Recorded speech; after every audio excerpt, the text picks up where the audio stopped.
In 1967, a guy called Martin Seligman did a very controversial experiment, which you'd not be able to do today. Involved harming dogs and in fact rats as well. But potentially the outcome of the experiment, what was learned through the experiment, paved the way for some very interesting psychological stuff that has a lot of explanatory value when it comes to understanding things like homelessness and also the kinds of things you see within professionals supporting people who are homeless. So I'm going to try and do a bit of a breakdown of the experiment itself, and then just maybe talk about and suggest a few ways that I think it's relevant to things we see in the sector, and effectively might not only explain why things don't always work in the homelessness sector, but might actually give a very concrete and very constructive way of actually dealing with what we see. So to give you a breakdown of the experiment itself, basically there was a cage. There's a diagram here just kind of showing what was happening. So in the diagram you don't see the cage around the floor, but the floor was electrified and you've got this little barrier down the middle of the floor, and basically dog was put in there. In fact, a whole bunch of dogs were put in there, and there was a little like kind of alarm sound and a flashing light that went off every so often. And when it went off, there was basically then an electric shock that was given through the floor. And very quickly the dogs learned if they just jumped over the barrier when the light went off and the alarm went off or whatever, they would avoid the shock altogether. So in one sense they'd kind of learned how to take evasive action. They then did the experiment again with a different set of dogs. This time they basically strapped the dog to the floor so the dog couldn't move at all. They did the same thing. They sounded the alarm, shocked the dog, did it a few times. They then took the straps off the dog, so the dog was now free to move, physically free to move. They kept doing the experiment, but basically almost all of these dogs were unable to, or seemingly unable to, take the action of just jumping over that fence to avoid the shock. And this kind of led to a number of kind of interesting things. As I say, it was repeated with rats as well. And there were also some experiments done on humans, not involving electric shocks, but just unpleasant sounds, which I'll maybe come back to in a little bit as well. So Seligman looked at this and kind of asked a number of questions. Firstly, how do we sort these dogs out? How do we cure these dogs of this learned helplessness? And essentially what is actually going on in this experiment in the first place? What's actually happening to these dogs? And what other things could we learn? What other things could that help us understand about not only dogs but also other mammals like humans? And so the first thing Seligman started to look at is how do you cure the dogs of this situation they're now in? And basically they tried various things. They tried calling the dog across the floor. They tried offering treats, offering nice food and whatever. Most of these dogs just weren't kind of open to that at all. And then they basically started using physical force. So they basically put a leash around their neck and started physically dragging them across the floor to the safe side. And this actually is the thing that worked. So basically they were showing the dog that if they just moved across the floor, they'd actually figure it out themselves. And it basically took between 25 and 200 repeats of this, kind of physically dragging the dog over the floor, for the dogs to be fully cured. And it did actually seem like the dogs were fully cured. There was some interesting stuff because some dogs essentially would just literally, when they'd been dragged at the start, they would just give their dead weight. They would just go completely limp. And in fact, other dogs even resisted that to some level. So they actually resisted being pulled to the safe side, which again, I think there's some interesting stuff to think that through. But this kind of basically seemed to sort this phenomenon out. So the learned helplessness the dogs had developed was possible to undo, which is good news. It's kind of positive stuff. So it's not this kind of fatalistic psychology you sometimes see. And Seligman basically tried to explain what was happening because effectively, the second set of dogs, the dogs that were strapped down to the floor, they were going to get shocked no matter what. And Seligman suggests that in other situations, and for many situations involving humans, where people are subjected to abuse of some kind of harm, whether it be in childhood, whether it be in adulthood, domestic abuse situations and so on, if you teach that person, or if the situation teaches that person, it doesn't matter what they do, then they are going to essentially resign themselves to that fate. And he used the example at one point. So if you've got like a toddler and they reach across the cookie jar to take cookies, and you kind of, just gently slap the hand out of the way or something, and then the kid tries it again, then you slap the hand again, then the kid basically learns that if they reach for the cookie jar, then they're going to get their hand slapped. And so they kind of realise that their own actions is kind of what results in the pain. But then if you basically slap a child, kind of arbitrarily, so sometimes you slap them when they reach for the cookie jar, sometimes you slap them when they don't, sometimes they just reach for the cookie jar and nothing happens.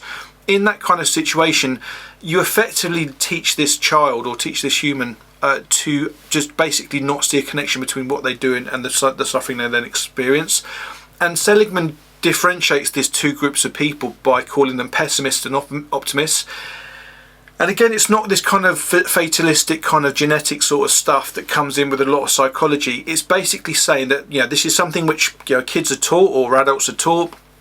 and they can be quite straightforwardly taught the opposite as well. So by basically teaching a person that what they do makes a difference to what then happens to them, that is going to enable them to develop initiative and basically kind of problem solving later in life. And there's another example that often you see within this experiment used, where if you tell a kid that they did rubbish in a maths exam because they didn't work hard enough, then they think, okay, well, if I do work hard enough, then I can do better. So that's a good, that's a good sort of situation to be in. Whereas if you tell a kid, you did rubbish in the maths exam because you're stupid, then that's not going to elicit any kind of initiative or any kind of belief that they can do something different. So Seligman basically makes the point that when you have someone who is in this kind of state of learned helplessness, telling them that, that it's going to be okay or whatever it would be, doesn't actually work at all. You need to show them, you need to kind of show them through your actions how to problem solve, how to actually kind of get out of that situation. And once you've done that enough times, they're actually able to kind of take initiative themselves. And again, they did do experiments on humans where they have them kind of doing a test basically, and for one group of people they had this really horrible loud kind of alarm going off, and they had no control over that basically. There's no way of kind of doing about it. And then they had another cohort of people where the same alarm was going on, but they were told, look, this switch turns it off. If we'd rather you kind of kept it on if you can, just see how long you can get on with it. But if you want to, you can switch it off. And actually, most people in that experiment didn't switch off the sound. But the very fact that they knew they could switch the sound, the very fact they knew they had control over the situation, meant they actually did much better in the test. So again, there are experiments done on humans which show this kind of thing does actually kind of apply to humans as well. So that's the experiment as a whole. I thought it might just be interesting to talk about it in homelessness, particularly homeless applications, but not just that, because you'll see this kind of idea of learned helplessness potentially come through in decisions around intentional homelessness, even priority needs. There was a case we discussed on Will Flack's live stream a couple of weeks ago called Ivory v. Well in Hatfield. And in that situation, there wasn't the full details in the transcript of the case, but basically it seemed that she had lost her accommodation because she hadn't sorted out her housing benefit many years ago, basically. And now there was this psychiatrist report which was saying that she had a mental health crisis at that point, which was preventing her from taking what appeared to be very simple steps to sort her situation out. Now, in that case, the way the case kind of came across, it meant we never actually found out what the outcome of the case was. The argument was actually about something different. But that would certainly be a valid argument to make, where you have someone who their mental health is kind of deteriorated to such an extent that taking these very basic steps, opening a letter from housing benefit, effectively what could have happened in that situation is that they have this kind of state of learned helplessness envelop them, and that just basically means they think that it doesn't matter whether they open the housing benefit letter or not, everything's going to go wrong anyway, and so they kind of lose the ability to take initiative. And as I say, for professionals or for anyone looking in on that situation, you might just think, well, that's ridiculous, that's really stupid, but it's not. It's just a human phenomenon basically. So those kind of things can happen within a homeless application process. But it also speaks a lot to professionals and particularly housing officers as well, because housing officers, let's take housing officers as an example, it basically doesn't matter how good a job a housing officer does.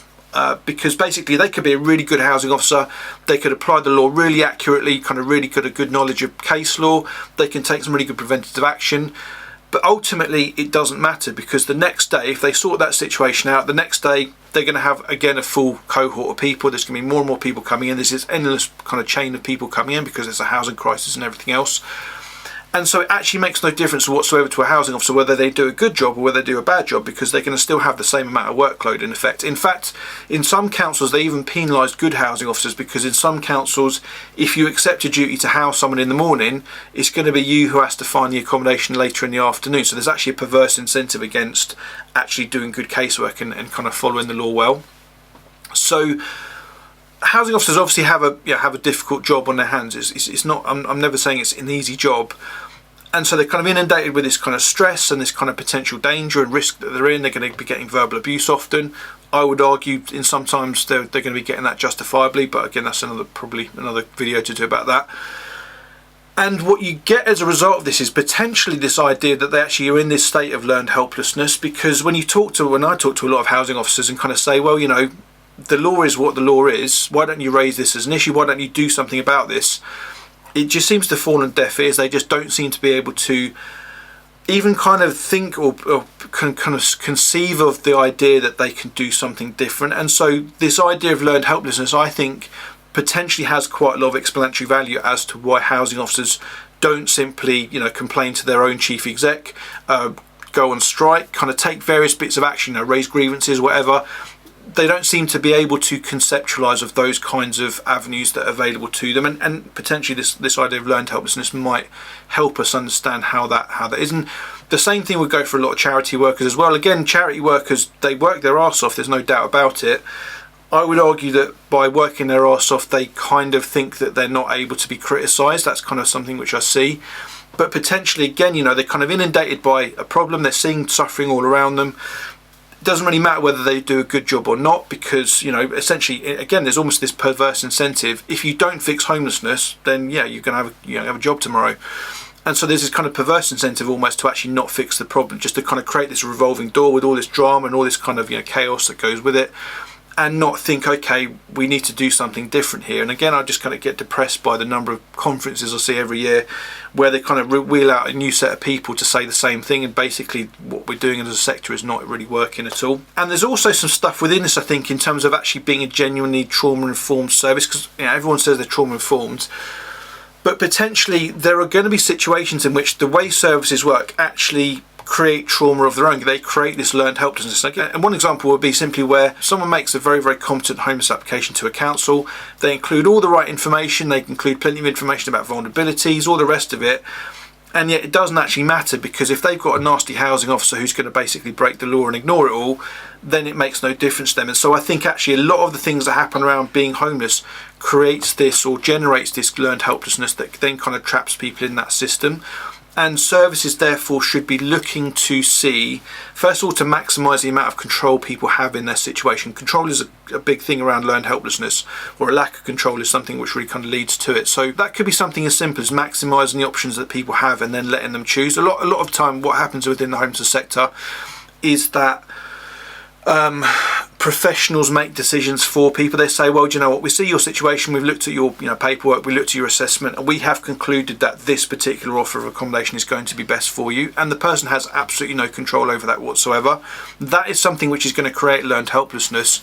But conversely, if the job of the professionals, or the professionals see their job as just maximising the options available to people and saying, look, you can make a homeless application which could result in this thing over here, this supported accommodation over there, which you could apply to, and kind of just make as many options available as possible, and then say, look, but it's your choice. That is going to be something which actually improves people's kind of psychological well-being and their ability to take initiative in future. That's something which is very kind of possible to enact within the sector. So it's not kind of pie in the sky sort of stuff. That's something which we could all be doing, and the law is a really good way of generating those options.